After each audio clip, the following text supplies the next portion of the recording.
নারী এবং পুরুষ কারোর জন্যই অহংকার এবং জেদ একদমই ভালো নয়। হ্যালো এভরিওয়ান, আসসালামু আলাইকুম। সবাই কেমন আছেন? আমি তো আলহামদুলিল্লাহ অনেক অনেক ভালো আছি। তো আজকেও চলে এলাম নতুন আরেকটা ভিডিও নিয়ে।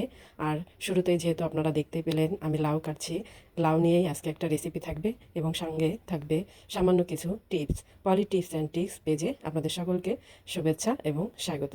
আমার পেজটা যারা ফলো দেননি তারা ফলো দিয়ে দিবেন। আর আমার ভিডিও ভালো লাগলে লাইক কমেন্ট শেয়ার করে পাশে থাকবেন। তো যে কারণে আজকের এই লাউয়ের রেসিপি নিয়ে এলাম, সেটাই শুরু করে দিই বলা। কথা শুরু করতে করতে আপনারা দেখতে পেলেন আমি প্রথমেই লাউটাকে সুন্দর করে ছিলে নিলাম। তারপরে এখন আমি এটাকে 4 টুকরা করে সুন্দর করে 2-3 বার পানি চেঞ্জ করে ধুয়ে নিয়েছি।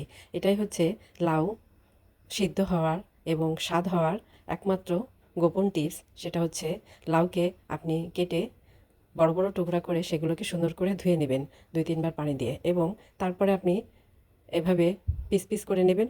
এরপরে আর আপনি ধুবেন না।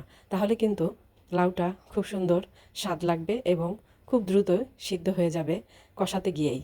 আর আমার এই টিপসটা আপনাদের যদি ভালো লাগে তাহলে কমেন্ট করে বলে যাবেন যে কে কে আপনারা এভাবে লাউ আগেই ধুয়ে নেন কোচানোর আগে। আপনারা এটাকে যদি এভাবে চিংড়ি মাছ দিয়ে আমি যেহেতু রান্না করব, সেটা ছাড়া আপনারা যদি কুচাকুচি করে ভাজি করে নিতে চান কিংবা এভাবে ঝোল করতে চান মাছের সঙ্গে দিয়ে, যেভাবেই করেন না কেন, প্রথমেই আপনারা লাউটাকে সুন্দর করে ধুয়ে নেবেন বড় বড় টুকরা অবস্থায়। যখন এটাকে কুচাবেন তখন আর এটাকে ধুবেন না, তাহলে লাউটা পানসাও লাগবে না এবং খুব সুন্দর দ্রুত সিদ্ধ হয়ে যাবে। আপনাদের সাথে কথা বলতে বলতে আমার কিন্তু রান্নার অনেকটাই প্রসেসিং শেষ হয়ে গেছে এবং আপনারা দেখতেই পাচ্ছেন আমার রান্নাটা কেমন হয়েছে।